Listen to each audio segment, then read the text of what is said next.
det var som om, at det var lidt for gunstigt for arbejdsgiver.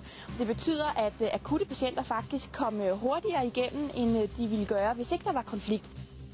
Så lyder det fra en tillidsrepræsentant fra Hvidovre Hospital, efter at sygeplejerskerne har skåret ned på nødberedskabet på hospitalet. Da de nye EU-lande 1. januar 2007 blev medlemmer, så der gik der 10 dage før de rumænske kvinder stod på gaden på Vesterbro. Sådan siger lederen af værstedet Reden på Vesterbro i København. Hun giver de åbne grænser skylden for, at antallet af gadeprostituerede i Danmark er steget til det dobbelte på blot 4 år. Danmark kritiseres nu for ikke at have kondoleret til alle de dræbtes familier efter terrorangrebet mod den danske ambassade i Pakistan.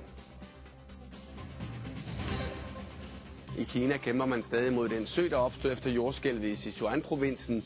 Nu er militæret sat ind med blandt andet panserværnsraketter for at sprænge klipper væk. Søen truer stadig med at skabe en flodbølge. Mindst 5 personer har mistet livet i weekendens uvejr i USA. Her er det billeder fra oversvømmelserne i Indiana, hvor en person mistede livet, da han druknede i sin bil.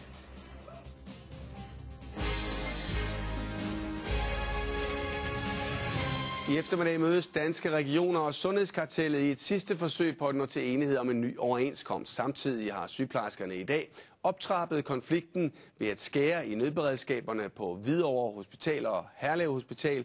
Dermed vil endnu flere patienter nu blive ramt af strejken. I dag har 10 sygeplejersker fra Hvidovre Hospital tilsluttet sig de strejkende i stedet for at gå på arbejde.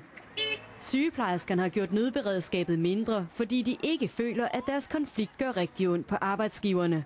Det var lidt for gunstigt for arbejdsgiver. Det betyder, at akutte patienter faktisk kom hurtigere igennem, end de ville gøre, hvis ikke der var konflikt. Men Hansen må forstå, at